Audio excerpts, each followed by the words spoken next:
Hello guys, मैं चोर सुनील। अक्सर आप एक सवाल पूछते रहते हैं कि बच्चा 4 साल का हो गया है, 5 साल का हो गया है, 6 साल का हो गया है, 8 साल का हो गया है, हम लोग ट्रीटमेंट और थेरेपी ऑलरेडी सेंटर्स पर करा रहे हैं, कोई बहुत बड़ा डिफरेंस नहीं आया, तो क्या वो इस एज में भी ठीक हो जाएगा? इसी के ऊपर आज बात करने वाले हैं, इस सवाल का जवाब देने वाले हैं, कौन सी बेस्ट एज होती है थेरेपी करने के लिए। आप चैनल को सब्सक्राइब कीजिए, लाइक कीजिए, शेयर कीजिए, पूरी दुनिया में फैला दीजिए। मुझसे कंसल्ट करने के लिए 8168790299 डायल करें, +91 जरूर लगाएं। अगर आप इंडिया के बाहर से कॉल कर रहे हैं, इंडियन कंसल्टेशन 1000, इंडिया के बाहर से कॉल कर रहे हैं 3000 रुपीज़ अकाउंट ट्रांसफर देकर आपको मेरा अपॉइंटमेंट इजीली मिल जाता है। तो चलिए बात करते हैं कि किस एज में बच्चे को ट्रीट कर लेना चाहिए, कौन सी बेस्ट एज है, और फिर अगर लेट हो जाए तो कितने बड़े प्रॉस्पेक्ट्स होते हैं ठीक होने के लिए। तो सबसे पहले मैं यहाँ आपको एक बात कहना चाहूँगा कि जिस दिन आपको पता चल गया कि कोई प्रॉब्लम है, देखिए पहले तो आप बिलीव मत कीजिए कुछ चीज़ों पे, क्योंकि मेरे हिसाब से जो मेरी फिलॉसफीज़ हैं वो दुनिया से थोड़ी सी अलग है, और मैं 3 साल के छोटे बच्चे को मानता ही नहीं हूँ कि उसको ऑटिज्म जैसी कोई प्रॉब्लम है। तो ऑटिज्म को आप नलीफाई कीजिए। 3 साल के पहले बच्चे को आप ऑटिस्टिक लेबल नहीं कर सकते। 3 साल के बाद आप डेफिनेटली कह सकते हो कि ये प्रॉब्लम है, वो प्रॉब्लम है, ये सब चीज़ें कह सकते हैं, क्योंकि पेरेंट्स को अननेसेसरली डिप्रेशन में डालने का कोई फ़ायदा नहीं। क्योंकि अगर बच्चा 2 साल का है, 1.5 साल का है, 2.25 साल का है, 2.5 साल का है, तो ये बच्चे यूजुअली क्या होता है कि अगर इनको अटेंशन प्रॉपर दिया जाए, इनके पेरेंट्स को थेरेपी प्लान्स प्रॉपर मिल जाएं, क्योंकि इस एज में मैं ये मानता हूँ कि आपको थेरेपी सेंटर जाने की भी ज़रूरत नहीं है।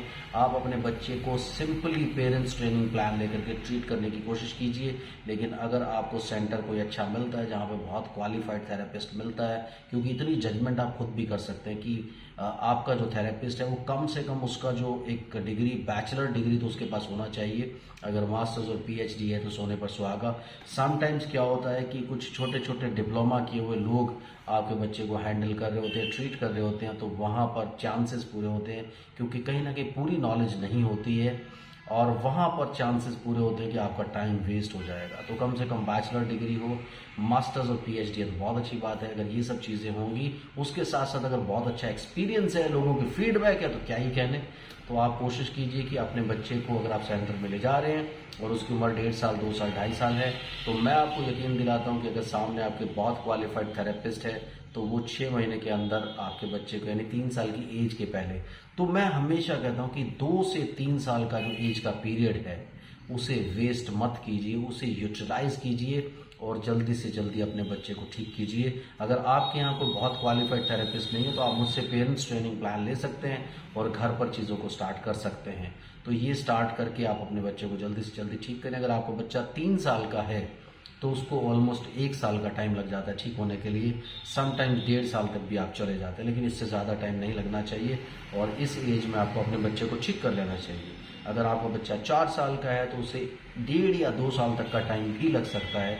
5 साल का हो गया 2 साल, 6 साल का हो गया 2 साल, 2 साल 2.5 साल में बच्चा आपका ठीक हो जाता है।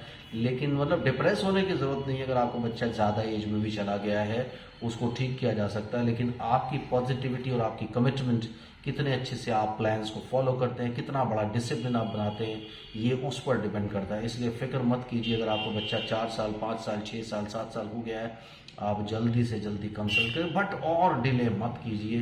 क्योंकि अगर आप ऑलरेडी देख चुके कि सेंटर्स में आप 3 साल, 4 साल बर्बाद कर चुके हैं और कुछ नहीं हो रहा, तो पेरेंट्स ट्रेनिंग प्लान्स ज्वाइन करके अपने बच्चे को ट्रीट कीजिए। टाइम किसी भी लेवल पर वेस्ट मत कीजिए, क्योंकि टाइम वेस्ट करना सबसे बड़ा इशू होता है। इसलिए स्ट्रेस लेने की कोई ज़रूरत नहीं है। आप अपने बच्चे को पॉजिटिवली ठीक कीजिए, बट स्टे पॉजिटिव। और यहाँ पर पॉजिटिव अगर आप रहेंगे कि हाँ ठीक हो जाएगा, सब कुछ ठीक हो जाएगा, विश्वास के साथ चीज़ें करेंगे और पूरा डिसिप्लिन के साथ किसी अच्छे थेरेपिस्ट को फॉलो करेंगे, तो चीज़ें बहुत अच्छी हो जाएंगी। बाकी मुझसे आप कभी भी कंसल्ट कर सकते हैं, मुझसे आप कभी भी पेरेंट्स ट्रेनिंग प्लान दे सकते हैं।